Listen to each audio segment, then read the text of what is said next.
That word is actually first experience.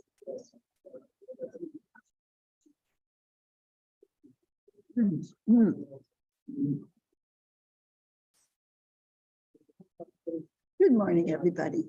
Today is February 17th. Yeah. Well, I'm reading it off of the, okay, it's February 17th. Okay, it looks very correct. Sometimes you forget your own name and the date and the committee and.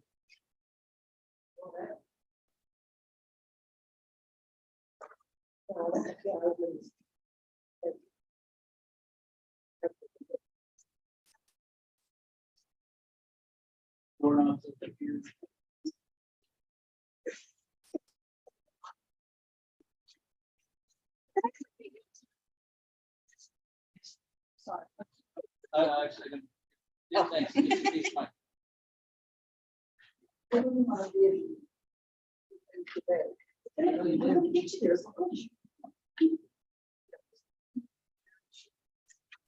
Just on zoning? How are you today? How are you? I'm doing well. Happy Friday. Yeah.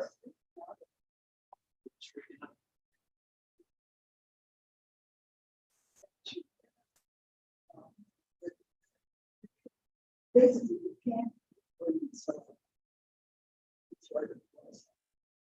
Because sometimes.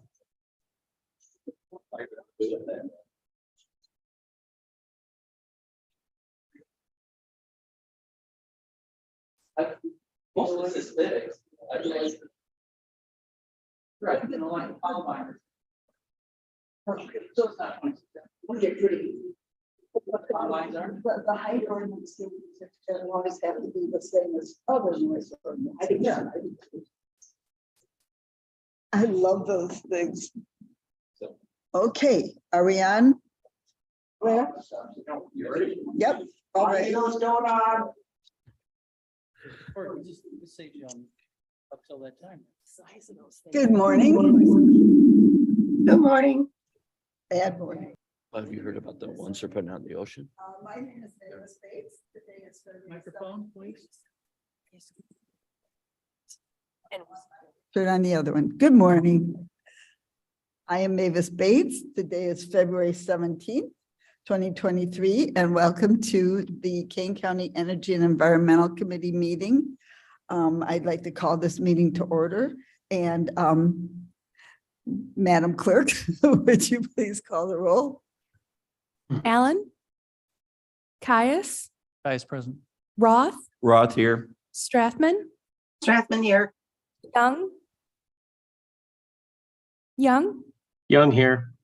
Carver, Carver here. Bates. Bates here. You have quorum. Thank you, everybody, for being here today.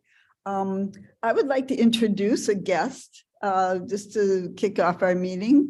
Maria, would you come up and introduce yourself, please?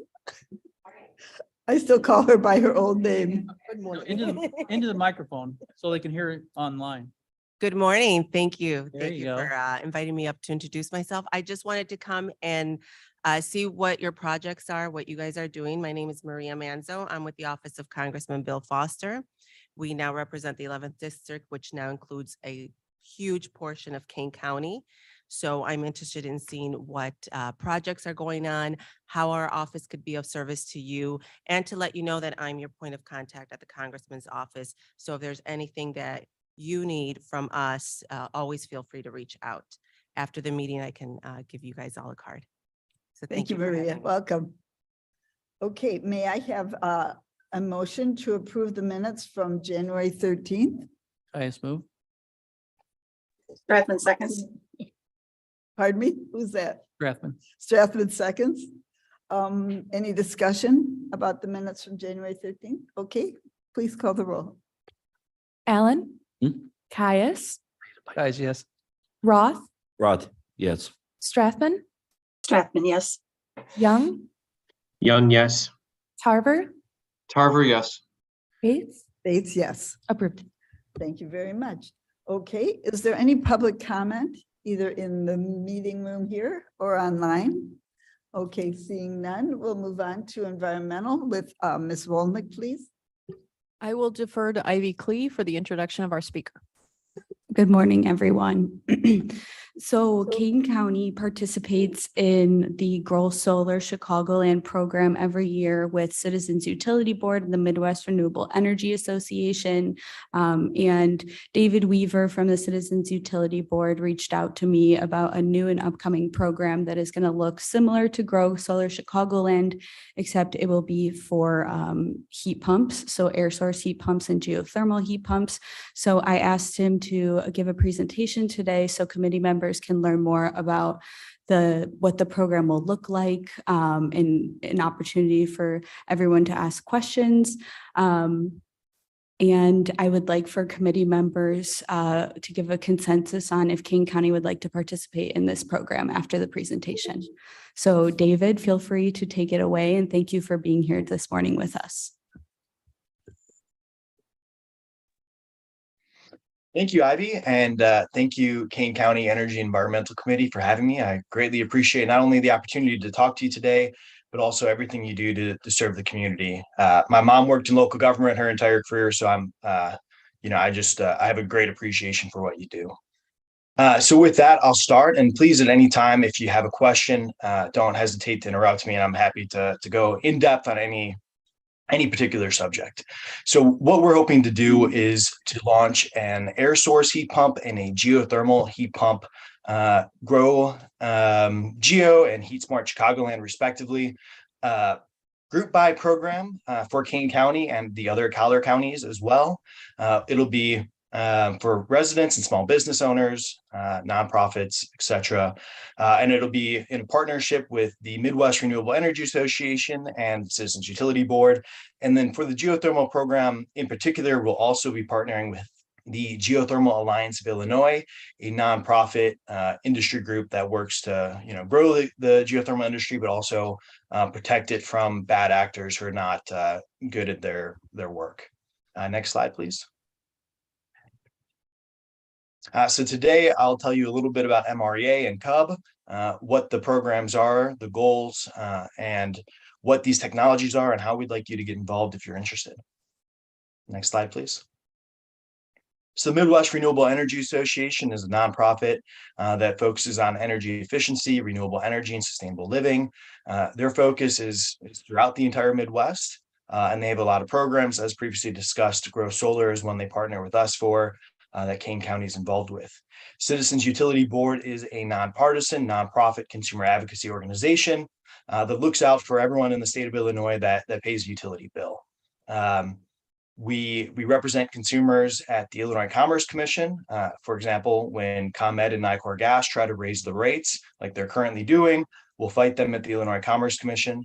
We'll also fight them in the legislature to try to save consumers money and advocate for reliable, affordable, and sustainable energy throughout the state of Illinois. And then we also support consumers through outreach programs, group buys, consumer education. We also will look at their utility bills with them, walk them through, teach them how to read those bills, and in general, give them advice on how to help reduce their bills.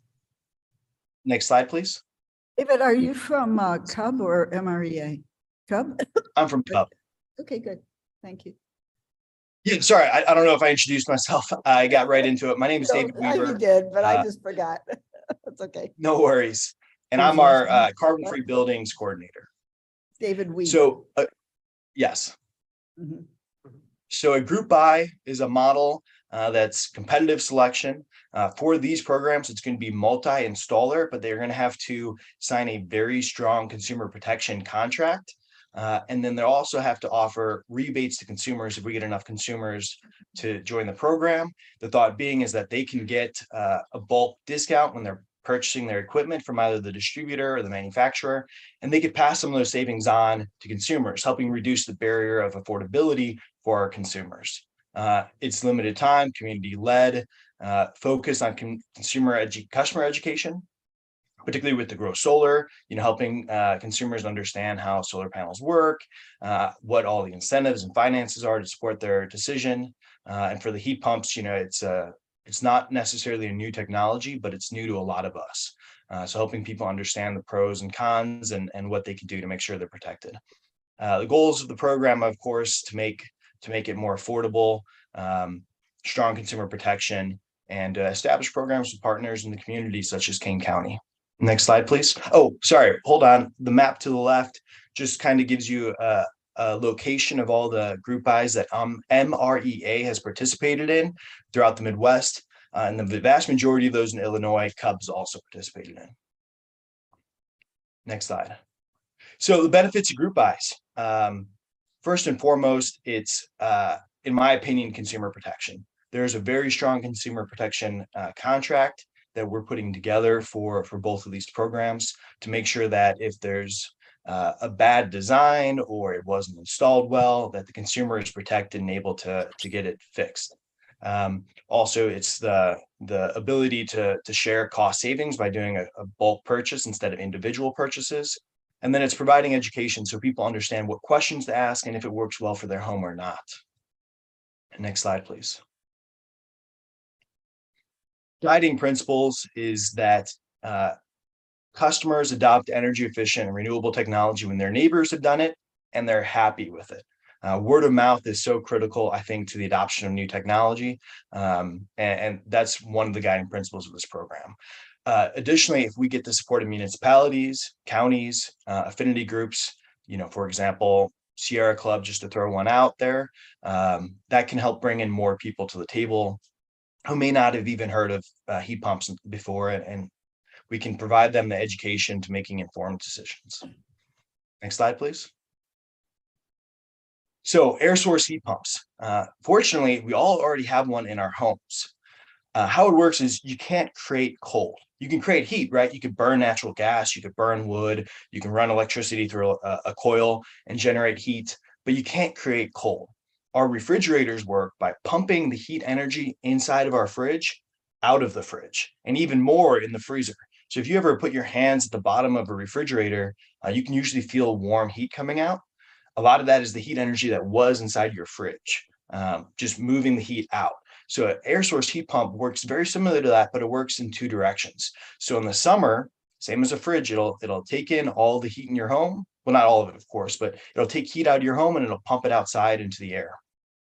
Conversely, when it's the winter and you want to heat your home, it'll take heat energy outside and bring it into your home. Now, a lot of people ask, well, wait a second, what if it's 20 degrees outside? Well, we're all from Northern Illinois. We know that it can get much colder outside. That means there's still heat energy in the air. There's heat energy in the air all the way until you get to Kelvin, which is, absolute zero. There's no heat in the air, which has never been seen on planet Earth before. So when it's 20 degrees out, you can still take the heat energy outside and bring it into your home. Now, air source heat pumps, relying upon outside temperatures to heat your home, it becomes less efficient the colder it is outside. Typically about -5 degrees is when it becomes more cost affordable to burn natural gas than it would to use a heat pump, but all the way up until -5, it's more energy efficient and cheaper, at least in the state of Illinois, based on current gas and electricity prices, to heat your home with an air source heat pump. And they're way more efficient than air conditioning. So in the summer, immense energy savings. So why do I bring that up? It's not a perfect system, of course, and there is no perfect system, but it still will heat your home if you get a cold climate heat model. Most of them are certified at -15, but they go much further. They just don't test them and certify them past that. So, in Northern Illinois, we have on average about 8 mornings a year that are about below zero, not even below -5. So this is a really great cost-effective way to heat and cool a home, particularly if people fully electrify and they can eliminate those fixed costs for paying gas bills. Next slide, please. So why is it such a great time for us to be doing this program right now is because of the Inflation Reduction Act and because ComEd has increased their rebates. So if someone were to install air source heat pumps in their home today, with the verified energy efficient equipment, ComEd will provide up to $2,000 discount. And then through the Inflation Reduction Act, the feds will also provide a 30% tax credit up to $2,000 and an $8,000 rebate for low and moderate income homeowners. Of note, We're currently going to postpone this air source heat pump program until the Department of Energy releases their guidance on how the rebates will be administered by the state of Illinois. We expect that to happen this spring, and then it depends on how fast the state of Illinois EPA Office of Energy can launch the program. But as soon as it's launched, we want to be positioned that we could start offering this to consumers immediately. I bring that up because this one we have decided to postpone until that point, but not so much on. We are planning on continue to launch the geothermal program this April. Yeah, we did. Next slide, please. It's something that me and I do every year. Vern, are you trying to speak? Mr. Tepe? Okay. Okay, so geothermal. Geothermal works very similarly to air source heat pumps by moving heat around rather than creating heat. However, instead of relying upon the outside air, it's using the ground beneath us to heat and cool our homes. So fortunately for us in Northern Illinois, the ground below us is about a balmy 58 degrees year round, which means that there's plenty of heat energy in there in the winter. So geothermal is actually the most efficient way to heat and cool your home. Not only is it more efficient than a furnace or an air source heat pump at heating your home and cooling your home than an air conditioner or an air source heat pump, it also heats your water. So it replaces 3 systems. It replaces the furnace, the air conditioner, and your water heater. And it does each of those individual jobs more efficiently than the standalone system. So you can think about maintenance costs. We usually recommend that people pay to maintain their furnace, their air conditioner, and their water heater, and at least for the first 2, at least yearly, which is about $100 cost per system. So now you're only paying to maintain 1 system. So there's cost savings there. There's, of course, the energy efficiency savings. And then there's the longevity. The pipes that go into the ground are usually guaranteed for 50 years, which is crazy to think about that, you know, a small business owner is going to install something below your house, walk away. And if 49 years and 364 days later, something goes wrong, they're on the hook to fix it. So that's kind of wild. But here in Northern Illinois, where we don't have a lot of earthquakes, these pipes often last for 100 years. And then the heat pump itself, as you can see in the diagram, is indoors. So it's protected from the elements. It doesn't get rained on. It doesn't go through the freezing, thawing cycle. So the heat pump indoors typically lasts longer than any of the other appliances as well. Next slide, please. So the biggest barrier to geothermal tends to be cost and space. You have to have, access for a drilling rig to get on your land, whether it's your front yard, your backyard, your side yard, and you need to own the land. If the HOA owns the land, of course, you got to get the HOA's permission. But right now is a really great time for it because ComEd is offering up to $9,000 per home if the contractor is within their program and the system receives pre-approval, and up to $9,000 would probably be for a very large system. We can expect your average homeowner to get about $4,000 back. And then the federal government, through the Inflation Reduction Act, which is in place right now, has a 30% federal tax credit. I'll pause right there for Mr. Tarver to ask a question. Thank you, David. And I'm sorry if I don't know the answer to this. One of our municipalities does not use ComEd. Batavia has their own. So how does this program work within that municipality? Great question. So we'd have to look at that individual municipal electricity company to determine if they're also offering rebates. If they're not, they still get the federal government rebates, and 30% is a significant rebate. Or sorry, tax credit. That's why it's a job. Pardon me? Vern, you should mute yourself, please. Unless you're trying to speak. Mr. Tepe, please mute. Blair, please mute. He did. Thank you. Okay. Next Go slide, on, please. Yes. Go ahead, Mr. Weaver. Thank you. Next slide, please.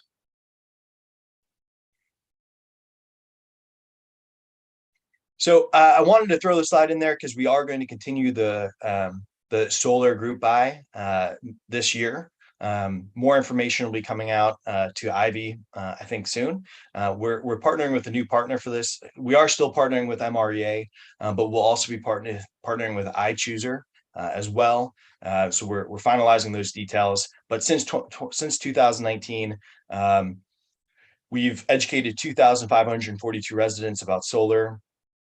and installed about 2,026 kilowatts on 280 properties. So it's been very successful, and each year we've seen it grow in success. And there are terrific state and federal incentives for solar right now, making Illinois one of the best states in the entire union to install solar. Next slide, please. So a little bit about the schedule. We've been planning these group buys since November, and in March, we hope to finish the planning and begin executing April through November, where we will deliver 2 power hours a month throughout the entire area. Most of them will be virtual, but we will be doing some in person. And we'll do continuous evaluation throughout the process. If we're getting more success virtually or more success in person, we'll adjust to make the program as successful as possible. Next slide, please. So this is the ask. This is what we're asking for from Kane County. We would love your endorsement of the program, and that could be as simple as being able to use your logo on our materials. But we'd really like if you guys would share the program with your residents, share it with your municipalities, potentially host and promote a presentation, and then also be willing to look into joining our advisory committee. So for example, when we finish the contract, hopefully next week, we would love to send it to you for you guys to get eyes on. You know, I believe it's a strong consumer protection contract, but I want you guys to feel the same way about it. And also to, if there are any things we could tighten up, we'd love that. Anything we could do to take care of our residents, the better. We do have a growgeo.org website. It's up. It's still in a beta stage. We're still working on some of the tabs, but it is up and running. We have a HeatSmart domain, but we haven't launched it yet. And then if you have any more questions, you can reach out to Taylor at Midwest Renewable at the email address in the bottom, or myself at the email address at the bottom. I believe that is all my slides, but if you have any questions, I'd be happy to take them. Are there any questions or comments? Could we get this presentation sent to us? So we can, This presentation is this already in the agenda? is it in the packet? Yes, the Okay. presentation is in the agenda. Ready, thank you. I did have a couple of questions on the heat pump. You said it's 1 unit. What's the approximate size in a house of it? Is it's Yeah, so specifically for geothermal or air source? a geothermal? It's to me. Yes, too risky geothermals. to do the other one. Yes. So for geothermal, there's a lot of variables at stake. Your average system for your average home in our area is going to be about 3 to 4 tons. And they make different models that are different sizes to support that. And also there's models that have more features. So it's hard for me to say, but it shouldn't be much larger than the equipment you already have in your home Okay. that it would replace. Is it determined? It's been a while since I bought a new furnace by the size, square footage. Like I have a 1900 It's square part of it. foot house. That's absolutely a part of the math. Okay. Some of the math is your insulation. They should be doing a heat gain, heat loss calculation through the Appendix J. And we recommend that consumers ask to be walked through it, but that's going to show how many BTUs are needed to heat your home, and then what is the equivalent if you're using a heat pump, to make sure that it's right sized. With a lot of furnaces, HVAC contractors will just replace your system with another system. They won't actually do that work. And it's not so much an issue if you get too big of a furnace, too powerful of a furnace, but it is an issue if you get too powerful of a heat pump, because it's trying to do two things: heat your home and cool your home. So if you err too much on the power to heat, you can actually negatively impact your ability to cool. Okay. But so there's a lot of variables at stake here, but it's usually about the same size as your previous system. If you're talking just about metric space. Okay, and then what's average cost? So there once again, I know there's it a ton of depends on the variables. size. Correct. But we typically say, tell consumers you should expect about $30,000 cost. Certainly that can go down to 24,000. That can go up to 40,000, depending on a lot of, your home, your amount of insulation, the ground below your home, and how congested is it with other pipes. That's septic tank, geothermal, et cetera. correct?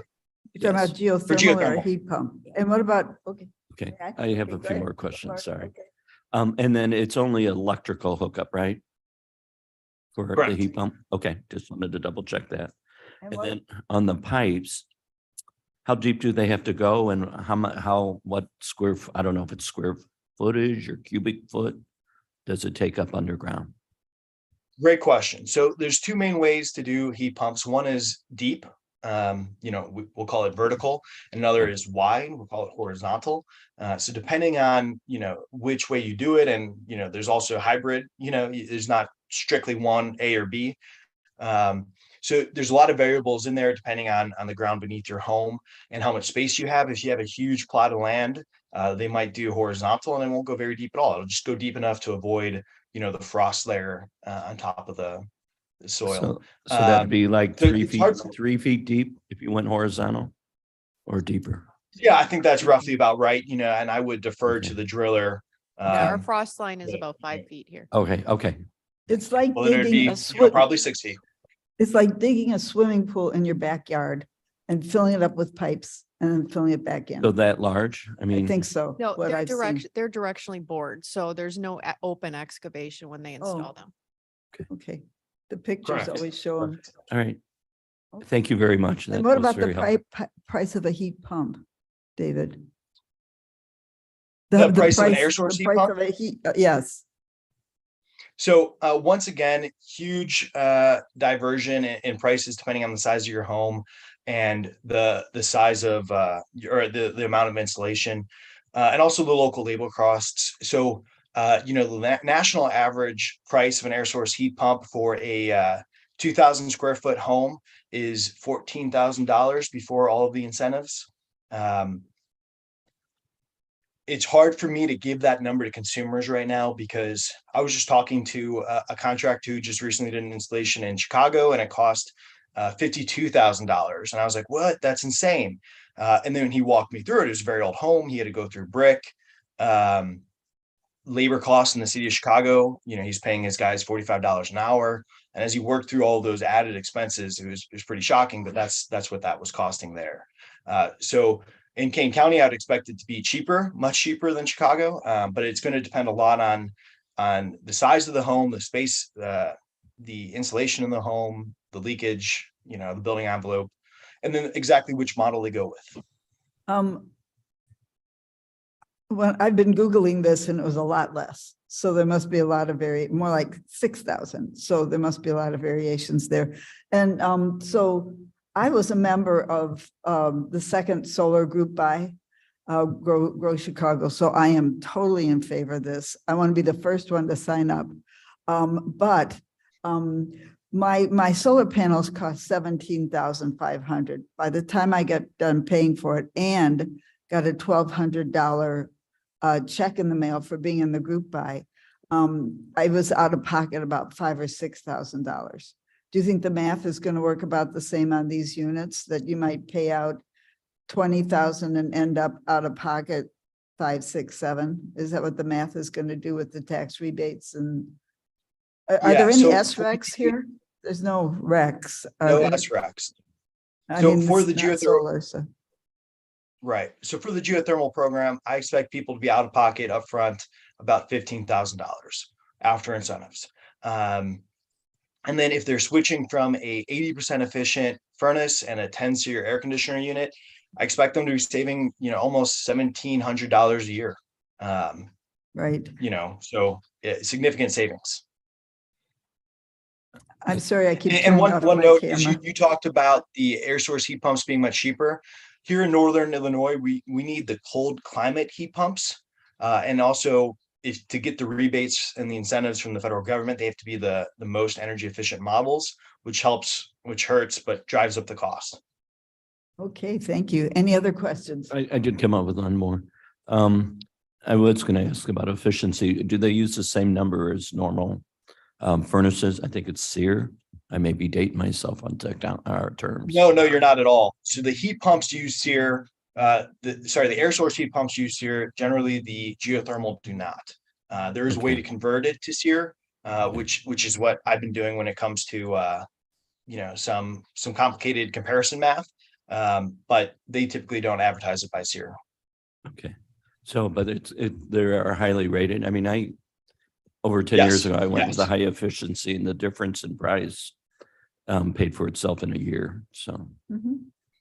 It does That's look like wonderful. the Yes. horizontal lines are both open excavated and you have the option depending on what your land looks like. So I just want to make that correction. There are instances where they will excavate, like you mentioned. Okay, I thought I'd seen that. West High has geothermal now. I think I remember a big swimming pool. I was like, oh, are they putting in a swimming pool? No, they're putting in geothermal. Well, thank you very much, Mr. Weaver. And I'm sure you'll be following up with Ms. Klee on this. We'll Yes, be eager thank you so to do much. to help you in any way we can. Thank you. Back to, Patient. oh, I had a question. This oh, is David Young. Can I? Mr. Young, yes, please, go ahead. Thank you. I just had a question for David Weaver. It would be very helpful for each of these systems you're talking about to, I mean, all the questions came up from a lot of people about, hey, if I have a 2,000 square foot home, what's the installation cost? And then Mavis Bates, told us that her out of pocket was X amount, $17,500, but then she ended up paying $6,000. And as you present this in the future, it would be helpful to have the estimated out-of-pocket cost. You just mentioned, hey, it's going to be different, Chicago, Kane County. We understand that, but it would be very interesting just as like an average cost. And if you could do something for Kane County area, that would be great. And then what is the payback for that? So for example, if you're like, I'm sure Mavis Bates can tell us that, whatever that reduced her heating and air conditioning bill by X amount. So if you, instead of having a $200 natural gas bill for the month of January, your natural gas bill is $50. And then you can, what happens is people can look at this and say, okay, well, what's the payback for me? Is the payback going to take 5 years until this pays itself, or is it going to take 50 years? And so that would be helpful to have that in your presentation, just based upon like a 2,000 square foot home, for example. I completely agree with you. And always thank you for the feedback. It's very difficult. I've been talking to the two main air source heat pump manufacturers that sell in the state of Illinois. They're experts, and they keep pushing back and giving me a number because there's just so many different variables involved. Even for neighboring homes, your next door neighbor may have a very different price from the same exact contractor, and they're not ripping you off just based on insulation or the age of your home, even if it is the same exact square footage. But I hear your feedback, and we'll definitely continue to try to refine, be able to give consumers some harder information that they can actually use. It's much easier for geothermal, but it's still difficult just based on so many different variables. But I hear you loud and clear, and we'll continue to work to refine that. It's just going to be hard to sell. It's going to be hard to sell it. If all of a sudden there's someone saying it's a $50,000 price tag for this, and people are just going to say, I'm not, I'm fine, or I'll just buy a new furnace for $10,000. So you're going to, and everyone is interested in this, by the way. So, but you're going to have to come up with some good numbers that are averaged, and there's always the asterisk that says, hey, you have to talk to an installer to get this, but to get the real buy-in, I think you're gonna have to have that information. Otherwise, people are just not going to buy in, and do not use the $50,000 number, because that it won't go beyond that. 'Cause that'll scare people away. But then you can't go too low, and say it's only going to cost you $2,000. You need to put some real numbers behind it that are. Mr. Young? Yes. And Mr. Weaver, the first thing that happens when you go to buy solar panels is your installer will say, please send me your last year of electric bills. So I'm sure that's what you would have to do when you start doing something with your heating. It would be electric bills and gas bills And that's how they can customize and give you an estimate of what you would save. My installer, but based on my bill said I'd save about $1,000 a year. So, so I think, Mr. Weaver, it's hard to answer that question without, show me the bills. And then I think we need to move on. So I'd like to thank Mr. Weaver again. And I'll turn it back to Ms. Klee, who's got the ball. If we could get a consensus from committee members on if Kane County would like to participate in the advisory committee in the program, that would be great. Okay. Do I have consensus from the committee? Yes. Heads No. are nodding. Yes. Great idea. Strathman, yes. This is Caius. Do Young, we no. have a volunteer to do the advisory committee? This- Oh, Yes, so that would be you- me. and you- Yes. And you have it in your time scope to be able to do that with your Mhm. current duties? Mhm. 2 thumbs up. Okay. Then I think we have a consensus. All right, thank you. Thank you, Ms. Klee. Thank you, Mr. Weaver. We're looking forward to working with you. I want one of those solar pumps. Heat pumps. Our heating bill was $400 last month. I thought, oh, I could use a heat pump. Okay, thank you.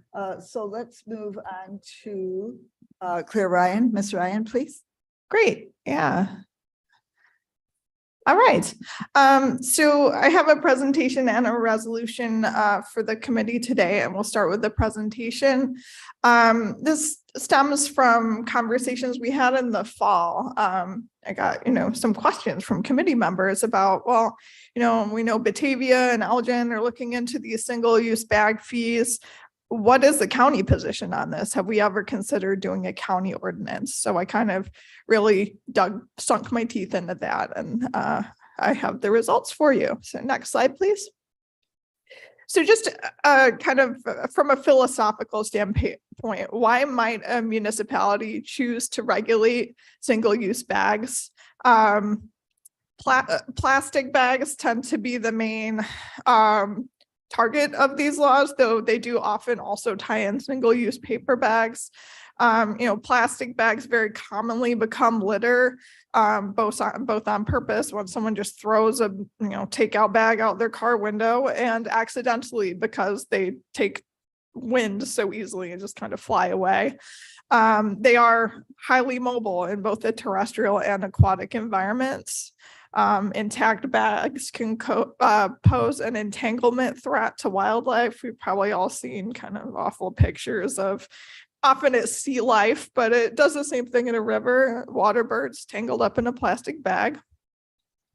Bags do break down over time in the environment into microplastic fragments that we are now finding absolutely everywhere in the food chain and in animals and in people as well. Another factor is plastic bags are hard to recycle, where I'm defining hard to recycle as anything that can't go in a curbside bin. Right now, really the only venue to recycle your plastic bags is to take them to store drop-offs. It isn't that difficult because they tend to be at grocery stores and big box stores where most people shop at some point anyway. But participation in those programs is relatively low to the amount of plastic bags that are generated. And they're kind of often, especially in environmental circles, these single-use bags are seen as an unnecessary evil due to the prevalence or availability and relatively low cost of reusable bags today. And if you're a cynic, you might say that a municipality could want to tax plastic bags as a means to boost their budget because it is money that you're charging to people and bringing oftentimes into the government. So next slide, please. Just a quick overview of where single-use bags are currently regulated in Illinois today. Big star in the Chicago region because 5 of the 6 current regulations are in our region. However, there is one in Edwardsville, Madison County, just east of St. Louis. So then zooming into our region, we see there are ordinances of one type or another in Woodstock, Batavia, which is the most recent, was passed just towards the end of last year, I believe. The other stars are City of Chicago, Evanston, and Oak Park. Next slide, please. So I took a little look and compared these regulations to each other. And what we see is that in Illinois, there are 5 fees or taxes and 1 ban. That's Evanston's. So Evanston's is quite unlike the other 5. We also find that 5 out of the 6 have some sort of a de minimis footprint for the retailer. So in those cases, very small stores don't have to participate or don't have to charge that fee to their customers. Chicago is the outlier there. They do not have a de minimis. And you see them all over the place. 5,000 is the most common, but some are 7, 1 is 7 and 1 is 10,000 square feet of retail space. 5 out of the 6 regulations affect both paper and plastic. Again, Evanston is the outlier because their ordinance is a straight up ban on plastic bags. In all cases, restaurants are universally excluded.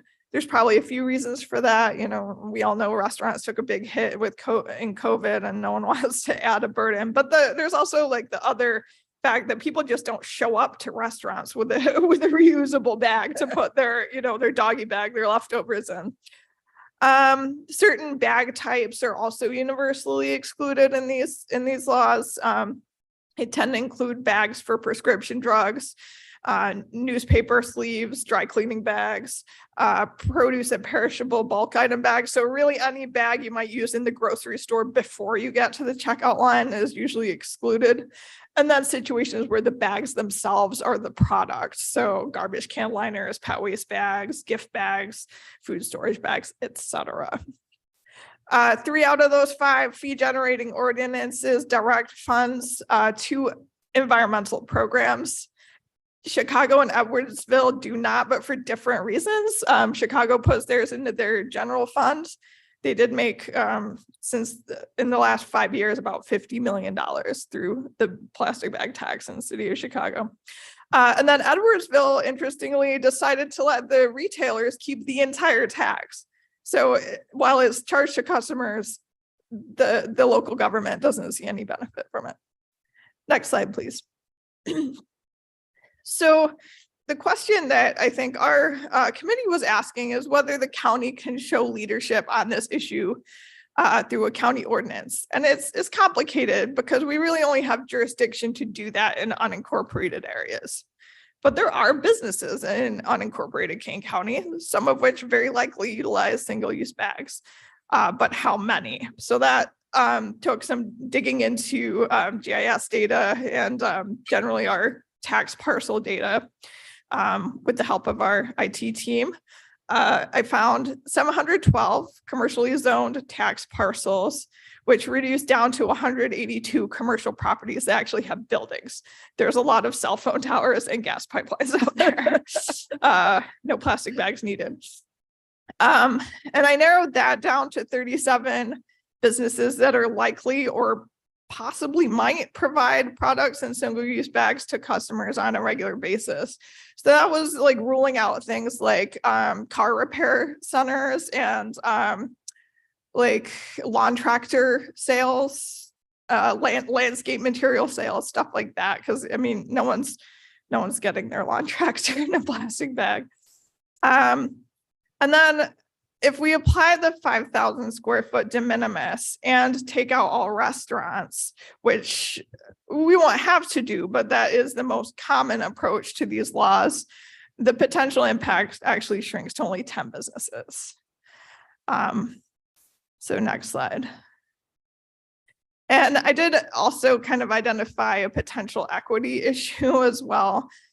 With this. So what you're looking at is it's basically exit 24 off of I-88, which is the Farnsworth Avenue exit to the north of the highway. That is the Chicago Premium Outlets. It would not be impacted by a county plastic bag ordinance because it is in city of Aurora.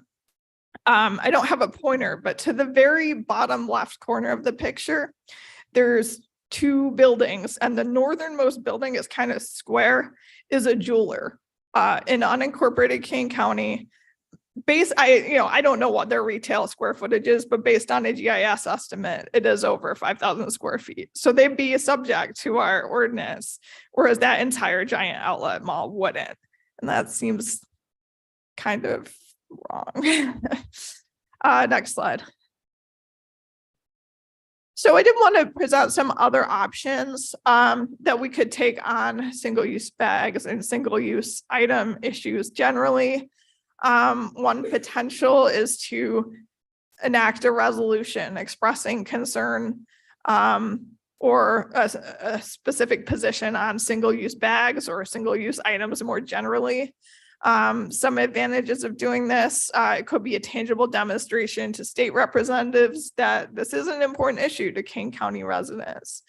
Another is that it might encourage other non-home rule municipalities that can't do their own ordinance to also take that step and make that demonstration of support. We can encourage home rule municipalities that haven't taken up or explored a single-use bag ordinance to look into it. As far as I know, there hasn't been a lot of movement in Aurora, Carpentersville, East or West Dundee on any type of plastic bag ordinance. But St. Charles and City of Elgin are both working on it currently. And then, of course, any other ideas that the committee might have or ways that we might want to move on this are. Well, first, I'd like to thank you for taking the initiative on this. And I hope that we can do something along these lines. May I hear from the committee? Opinions, Mr. Ross? I had some questions. Yeah. The multiple use bags during the pandemic, it came out at one point, they didn't want us using them. Did that end up being true, or was that something that was later proved not necessarily? I don't believe there was ever a law or like a. No, but I saw notices Right. which all of a sudden threw us back to plastic bags. Individual stores made those policy changes because everyone was freaked out about COVID and washing their groceries. Right. I'm pretty sure everywhere has rolled that back at this point. Well, it's rolled back, but was it ever proven it wasn't actually a risk? Because, there were certain things that first came out we didn't know. And then later on, they said, well, it's not so much touch, but it was more, through breathing. Not for COVID. Those bags can accumulate bacteria. Right. But it's not going to give you COVID. Okay. And then the other, I'd read, and it's been a few years, that they were under development, a bio bag that would, disintegrate naturally, and especially since we're strong in agriculture here. Yeah. That could actually be a big plus if that's, whatever happened to that. There's a lot of controversy right now over biodegradable plastics. And commercial composters, for the most part, don't want to accept them because they're concerned that rather than really truly disintegrating into molecules, they're actually turning into microplastic fragments that devalue. And that's why I wanted to ask. Yeah. Yeah. So I think there is room to do more work in that space, but right now I can't say that those are a great solution. And then what about paper bags? Paper bags, like an individual paper bag, uses more resources in terms of water and I think carbon emissions than an individual plastic bag. It's just, it does decompose. From a waste angle, the paper bag is better, but from a production angle, it's not. Yeah. So the answer to paper or plastic is what? I have my own bag. Neither. I have my own bag. I'll carry my stuff in my arms. So I think today we should, my thinking is we should ask if there is a consensus on the committee to move forward with this in some way, to ask Ms. Ryan to keep looking into options, or is there a particular option that the board members would like to? Ms. Lewis, please. So not on the committee, but I have an opinion. That's okay. You're welcome here. No. If you get your mic closer, you'd be more welcome. Sorry, Anita Lewis. So I believe that we as a county need to make a statement. Thank you. Saying that, we really, we're touting the fabulous Fox. We're talking about all of our green space, we're really big in our forest reserves and everything. And I think that we really need to take a statement and make sure that all of our municipalities, like I live in Aurora, you do, make sure that our municipalities, let's put pressure on them to get on board so that Kane County can truly, support this effort. And I'm against plastic and paper because of the processing of paper. It's actually worse. Almost So- worse, yeah. Yeah, so I think that, and I think maybe our legislative committee too. We might want to make sure that we have our policy too, that our legislators know too, how in Kane County we feel about things. Mhm. So do I have a consensus? Oh, Mr. Ross? I think we need to work with the cities, because like you said, that it's consistent. When you did the numbers and it came out that there's only 10 companies, I'd hate for the county to come out with something that's going to hurt, give them at a disadvantage, maybe. Like the example you used was perfect. The mall has no issues. And then you got a small jeweler and the small companies are the ones that are struggling, and we shouldn't be throwing more regulation within reason though, but we need to develop the long-term approach and This Not could bad. become part of the climate action plan. Yeah. Ms. Clee, is this an item that would be in the climate action plan? Where we could have an example ordinance? Mhm. Yeah. Okay. Okay. Maybe that would be a good way to Yeah. move forward. well, with or this. is there ways to, I don't want to say subsidize, but the reusable bags or get more cost effective for the small businesses so that it's not a larger out of pocket for them. Mhm. I mean, yes, they're inexpensive, but a lot of those inexpensive ones, they really are almost single use, the handle breaks when They you're don't carrying, last that long. and Yeah. Mr. Caius, please. Yeah, Are you there? I'm done. okay, it's Caius. Yeah, I think we should at least have a statement of sorts that does Okay. enforce our wish to reduce the single-use bags. We aren't obviously in a very good position that if we're only going to do that with 10 businesses, but also state that we want to see this and we would be happy to work with the municipalities and whoever else we can with the state, whatever. So we have a real positive kind of go forward. We don't want to put this in the back pocket and just leave it. Can you help us with a resolution on that? Okay. thank I you. will draft something up. Okay, great. Mr. Young, please. Hey, we need to also, I go along with Bill Roth where you need to think about how this is going to impact businesses like grocery stores. They're going to have to think about how, if they don't have a way to, when you buy $100 worth of groceries, I mean, you're supposed to bring your own bags, and those bags, do. Gary put something into the chat room about how those hold and can hold bacteria. What about this thought? What about encouraging people or even paying people to bring their plastic bags and so they can be recycled, and encouraging recycling centers and recycling these plastic bags?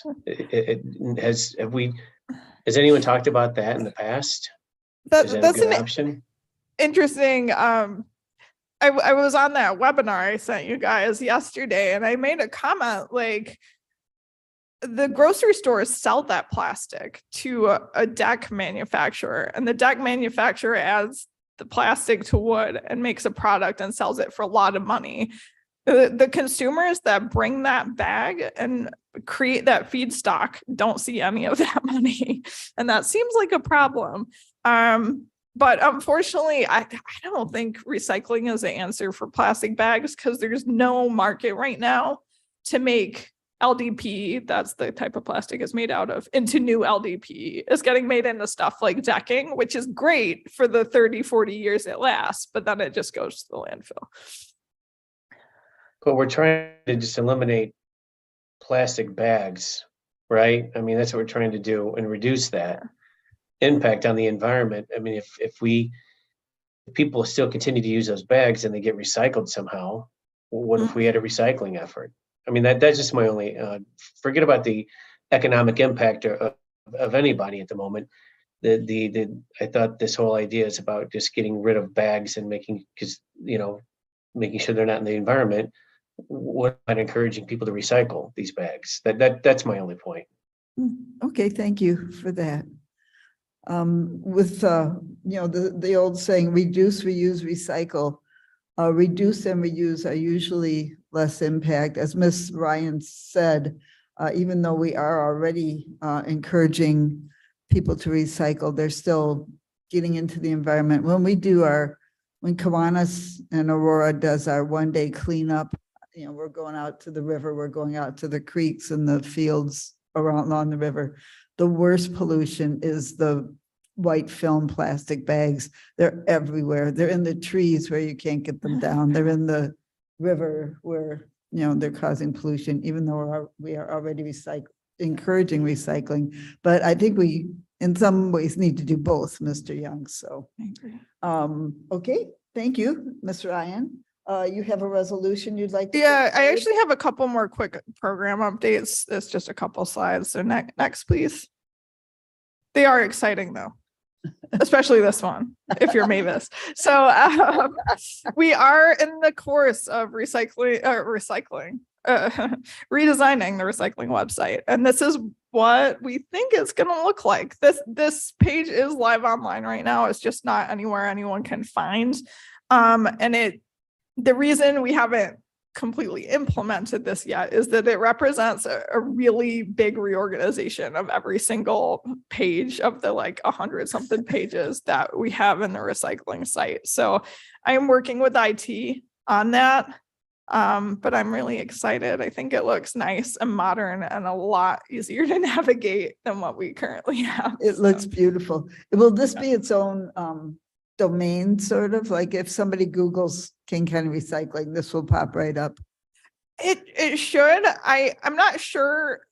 That's something I got to work out with IT if it's going to go in the same domain that we currently have, or if it'll have its own special name. Wouldn't that be or a fun? redirect at least would be cool. Could it have two domains to one website? Yeah. Why not? Yeah. Redirect? Well, Okay. Redirects, yeah. You would have a button on the county site to, to do it. Mhm. But yeah, you want to have it both ways. Yeah. Okay, thank you. Next slide. Yes. And then I did want to let you know really quickly about a grant proposal we just submitted. This really happened between our last meeting and this one, which is why you haven't heard about it before.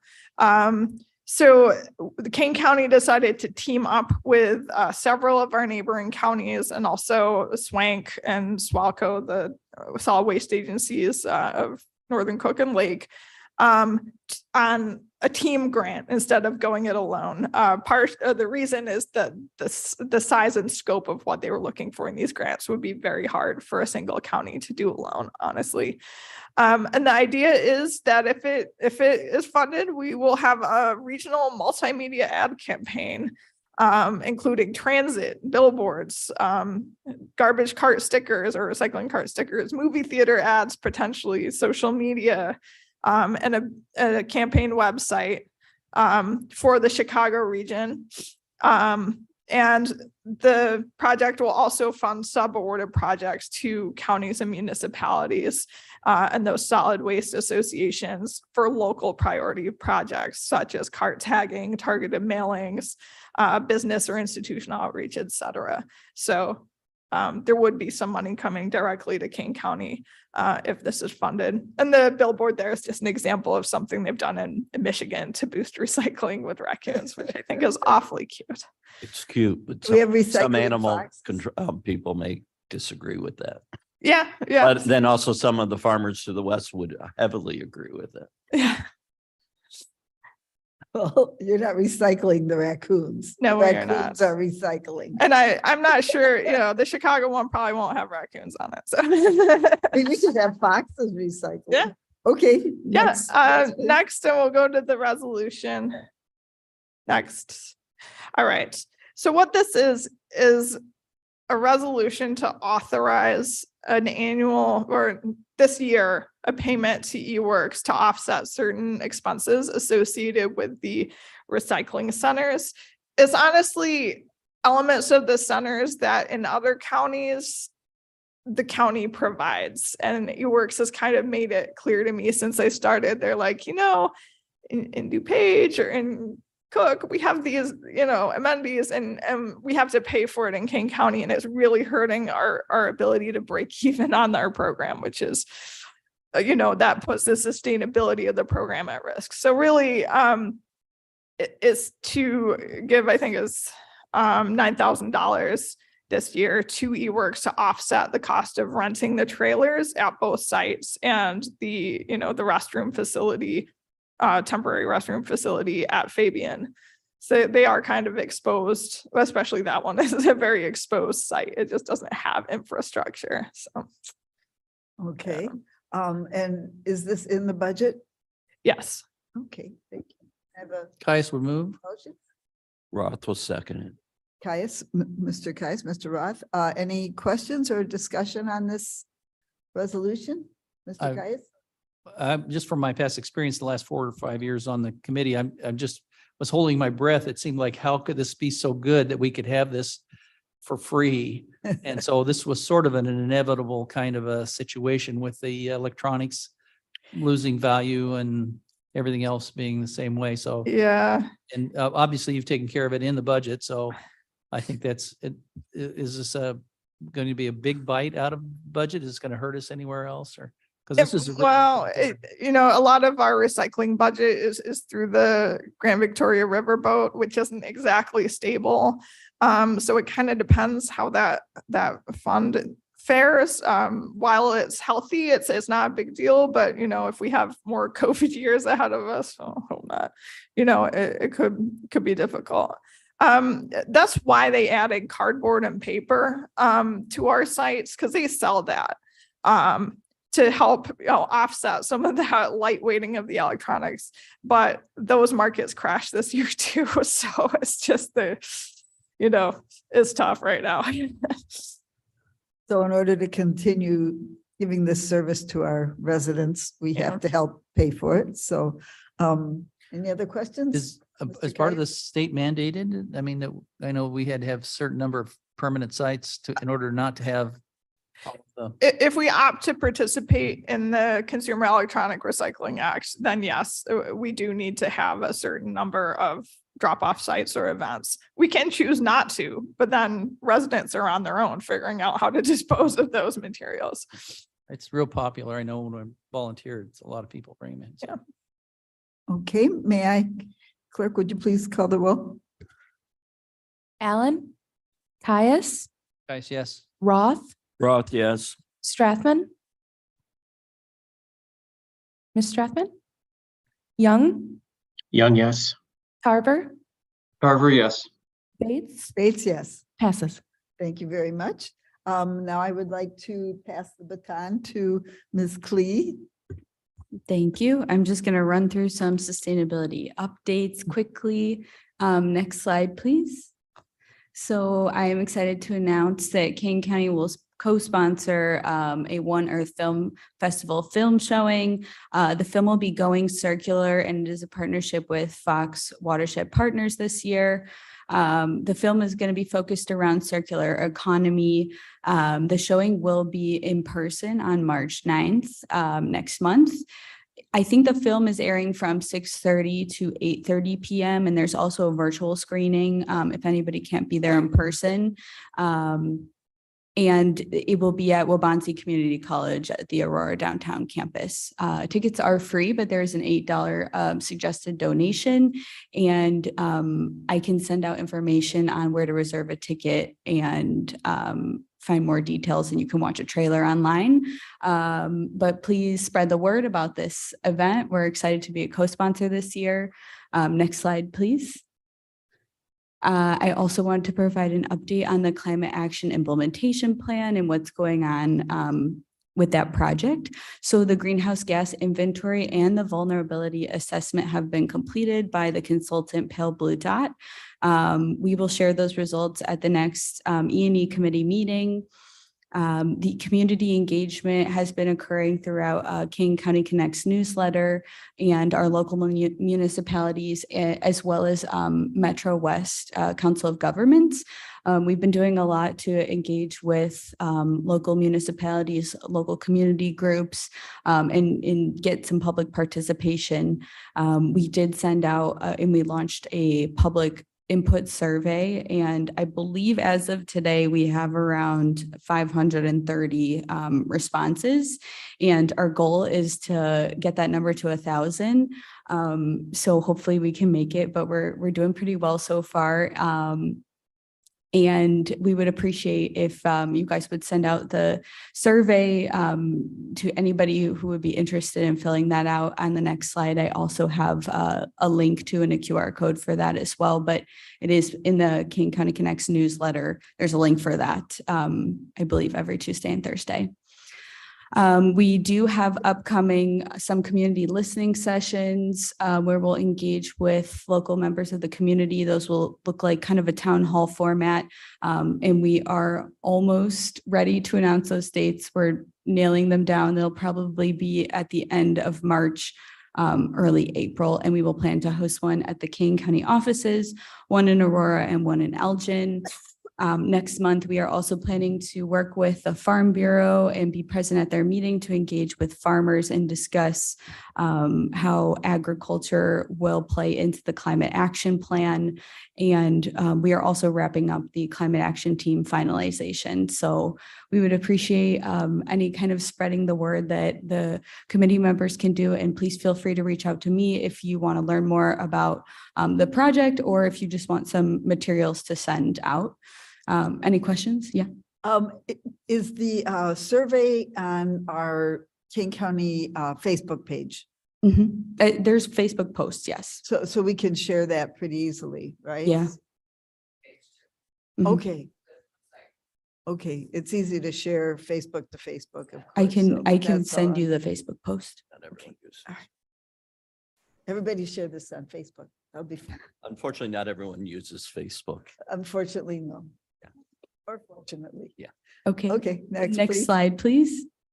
Oh, here's a QR code. If you haven't filled it out yet, you can take a photo of the QR code. And it's been taking, I think, a little bit more than 7 to 8 minutes. But we're getting a lot of great data and great responses from the public. Next slide, please. So an update on the solar project. Construction has continued after the colder winter months that we had. We do have GRNE solar team on site. They are preparing to create concrete pads for the racking. They're planning to pour 70 pads. So they do still have some work ahead of them. They are awaiting electrical gear. They mentioned the piece that they're awaiting on is the Pringle switch, which should be arriving sometime in April, we hope. And we are planning a workshop with GRNE and Quad County Urban League. We are in touch with a teacher and a classroom, and they are really interested in learning more about solar and doing a hands-on workshop with us. So we can't tour the King County solar site because it's an active work site, but we've worked out a workshop here at the county offices with them that GRNE will host, and then we will go tour a completed project at their Kendall County site. So we're looking forward to that. And that should be in the beginning of March as well. Any questions? Have any, no panels have gone up yet, right? No, not yet. Are we still waiting for the panels Mhm. or have they? But no, arrived? the panels are there. They've Okay. arrived. Uh, They're waiting for the electrical gear Okay, and they need to complete the concrete pouring of the pads. okay. So you'll let us know when the Mhm. first panel is going up so we can all be there and cheer? Mhm. Okay, thank you. Next slide, please. I also wanted to give an update on the EV Ready program. So Kane County is participating in the EV Readiness Program with the Metropolitan Mayor's Caucus. The program is a similar model to Soul Smart program, which streamlined the process of getting residents access to solar on their homes. So this is going to look similar to that program. We are working through the designation checklist section by section, and I've been working with our development department to work out all of the details and see what's going to be feasible for Kane County. We've completed a baseline assessment and we are working on, we've completed the first section, which is commit to EV readiness. And up next is zoning and planning. And I just noted at the bottom that the bronze level is 70 points. I believe there's the silver level is 120 points and platinum or gold is 170. And then there's some like additional points associated with that, but we will see where Kane County will end up further along in the program once we can look more in particular at each action item. We're going for the gold, right? We'll go for as high as we can. Platinum. Diamond. Eventually gold. Next slide, please. Oh, and that's it. Any questions? Any questions for Ms. Klee? Great, thank you. Hey, thank you very much. Yeah. I've got my eye on, both eyes on the clock, Ms. Lewis. I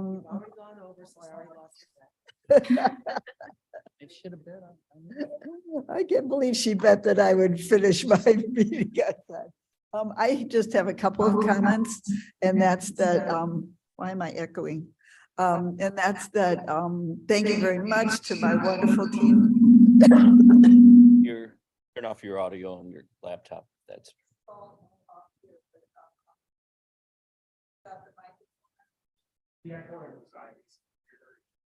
Oh, sorry. Okay, thank you to my fabulous team for all the hard work that you do.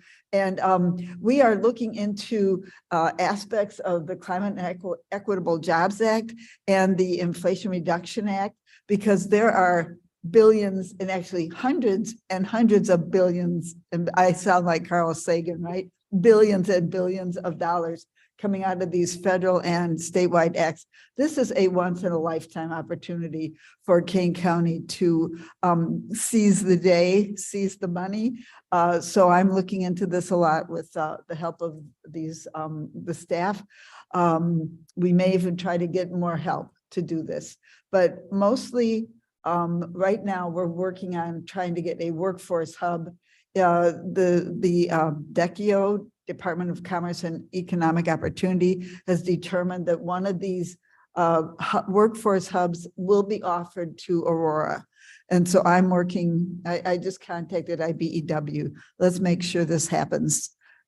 You know, don't let any of this money get away. The good jobs, the good job training. It's a pre-apprenticeship program. So why not IBEW?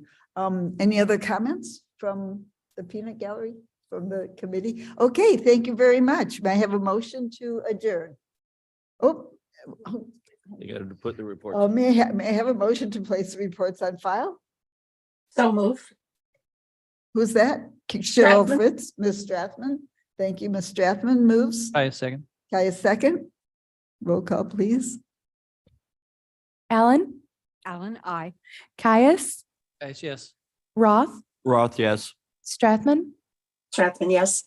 Young, Yeah, yes. Carver,